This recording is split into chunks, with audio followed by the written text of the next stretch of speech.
Assalamualaikum warahmatullahi wabarakatuh.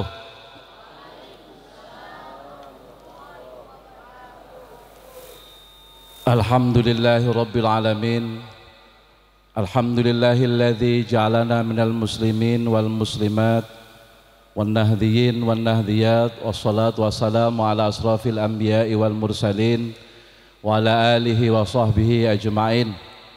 Asyhadu an la ilaha illallah wahdahu la syarikalah wa asyhadu anna Muhammadan abduhu wa rasuluhu la nabiyya ba'dah. Allahumma salli ala sayyidina Muhammadin al-Fatihi lima ughliqa wal khatimi lima sabaqa nasiril haqqi bil haqq wal hadi ila siratikal mustaqim wa ala alihi haqqa qadri wa miqdaril azim. Amma ba'du. Yang saya hormati dan saya ta'zimi para alim, para ulama, para kiai, wabil khusus Kiai Haji Athaullah Busiri selaku pengasuh Pondok Pesantren As-Sirajiyah, Kiai Akhror Busiri selaku ketua umum, Kiai Birrul Walidain Busiri, Kiai Muhammad Itqan Busiri selaku ketua Biro Litbang, Kiai Muhammad Ihsan Busiri, Agus Majid Abdul Wahid selaku ketua Biro Pendidikan, Agus Subhan Rosyidi selaku bendahara, dan hadir di tengah-tengah kita pengurus cabang Nahdlatul Ulama Kabupaten Sampang, dan ada teman saya alumni Pondok Pesantren As-Sirajiyah, kandidat doktor Gus Ibrahim Mukhlis. Ini alumni As-Sirajiyah yang sebentar lagi akan menyelesaikan S3 di Universitas UIN Sunan Kalijogo di Surabaya. Ini mungkin nanti akan menjadi satu-satunya doktor yang lulus dari Pondok Pesantren As-Sirajiyah. Tepuk tangan untuk beliau.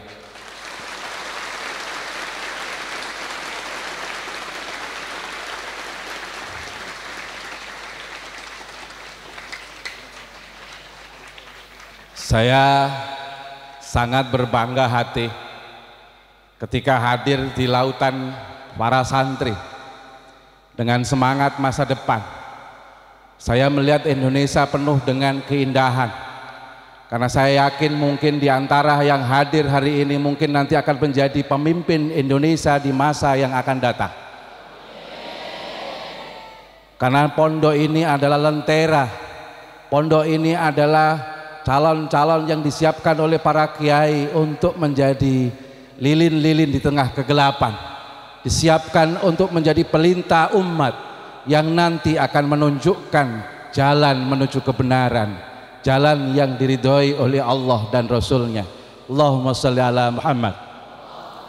Sebelumnya marilah kita kirimkan Fatihah kepada para syuhada, kepada para ulama, kepada para pejuang yang dulu meneteskan darah dan air mata, bahkan telah mengorbankan jiwa raga, dan juga para pengasuh pondok pesantren yang dulu dengan ikhlas mengorbankan segalanya, mengorbankan keluarga, harta, nyawa yang hanya satu-satunya diberikan kepada kita semua, sehingga hari ini kita bisa duduk dengan tenang, bisa mengaji dengan tenang. Karena dulu untuk kita mereka mengeluarkan, meneteskan keringat, air mata, bahkan darah, bahkan nyawa untuk kita. Maka marilah untuk afdolnya, supaya kita bisa menyambungkan sanad perjuangan kita kepada para syuhada, marilah kita kirim kado kemerdekaan ini kepada para pejuang yang mendahului kita. Ila hadratin Nabi Mustafa Muhammadin sallallahu alaihi wasallam wa ila jamil muassis wa jamil syuhada wa jamil mujahidin. Lahumul Fatihah.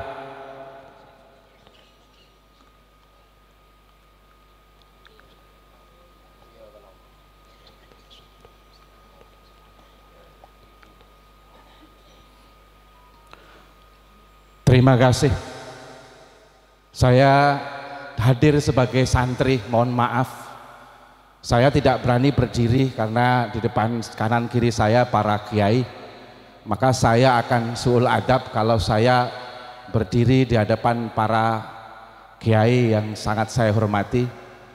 Saya hadir sebagai santri yang diperintah oleh kiai, bukan kemudian diundang.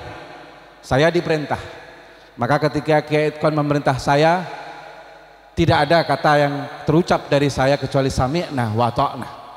Meskipun malam hari ini saya harus mendampingi para santri di tempat saya, tapi karena ini perintah dari beliau, maka ini adalah perintah dari seorang kiai, maka saya tidak boleh ingkar janji. Para kiai, para santri As-Sirajiyah yang dirahmati oleh Allah, saya akan memulai sebuah cerita dari mulai nama Indonesia. Indonesia bukan lahir begitu saja. Indonesia bukan nama pemberian dari Belanda. Indonesia bukan pemberian dari Jepang, Inggris dan lain sebagainya. Indonesia lahir dari ikhtiar batiniah para alim ulama. Nanti saya kirimkan datanya, saya kirimkan kitabnya. Kalau tadi disebutkan oleh Kiai Idkon bahwa siapa yang nanya akan dapat hadiah, nanti saya kirimkan kepada Kiai Idkon dan juga mungkin panitia sebuah kitab lengkap yang dikarang oleh Sayyid As'ad Syihab tahun 1946, orang yang lahir di Yordania. Itu membuat kitab yang namanya Al-Allama Muhammad Hashim Asy'ari Wadi Ulabinati Istiqlali Indonesia. Kalau di sini insya Allah tidak usah diterjemah. Saya kenal kalau dari As-Sirajiyah itu kalau baca kitab kuning bolak-balik. Maksudnya dibolak-balik nggak ngerti-ngerti. Itu guyonannya. Jadi kalau diterjemah gaya Surabayaan gitu, Maha Guru, Maha Kiai Hadratus Syekh Hashim Asy'ari, peletak dasar kemerdekaan Indonesia. Jadi panjenengan biar dapat gambaran utuh tentang Indonesia. Menurut Hadratus Syekh Hashim Asy'ari, dalam kitab itu disebutkan bahwa nama Indonesia itu lahir bukan karangan dari Profesor Ian Bastian dari Jerman, bukan karangan dari Profesor Dr. van der Plas dari Belanda, bukan dari Dr. Christian Snoek Hurgonje. Jadi dulu Belanda itu karena ingin mempelajari Islam, itu mengirim orientalis belajar di Mekah, namanya Christian Snoek Hurgonje.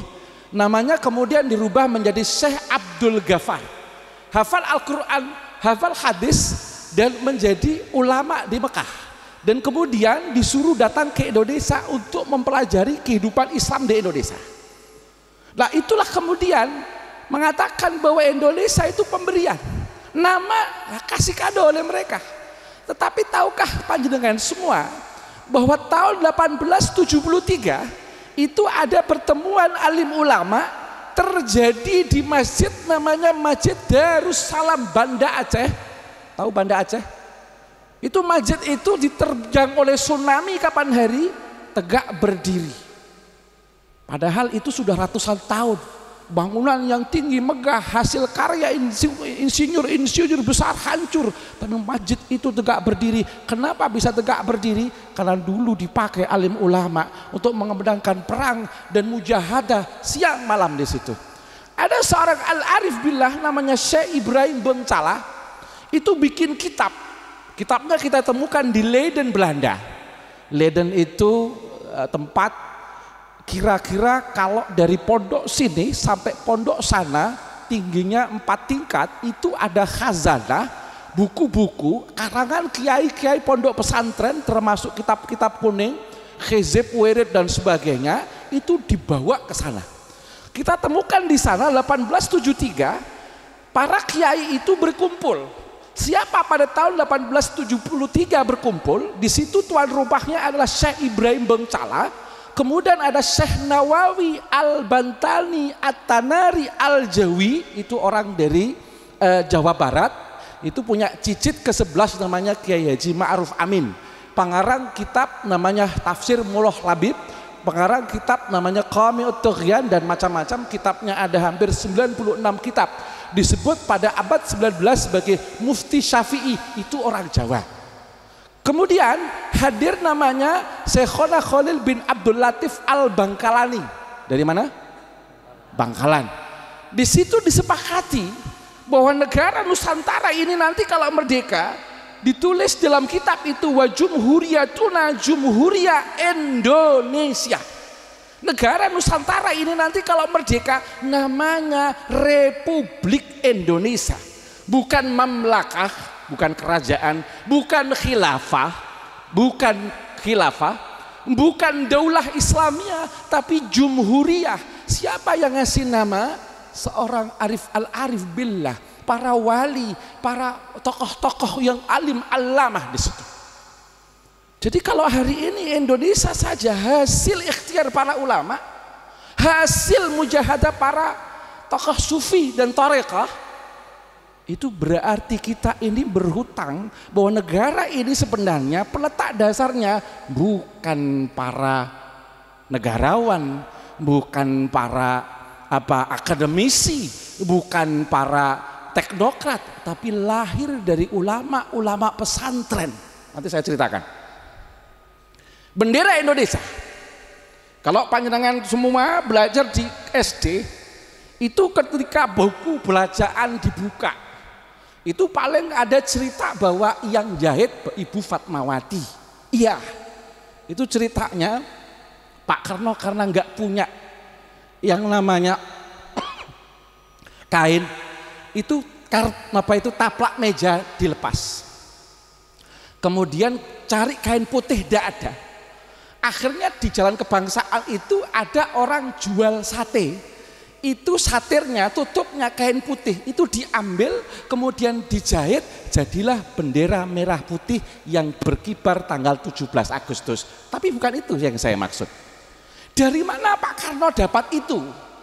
Dari mana lambang merah putih itu?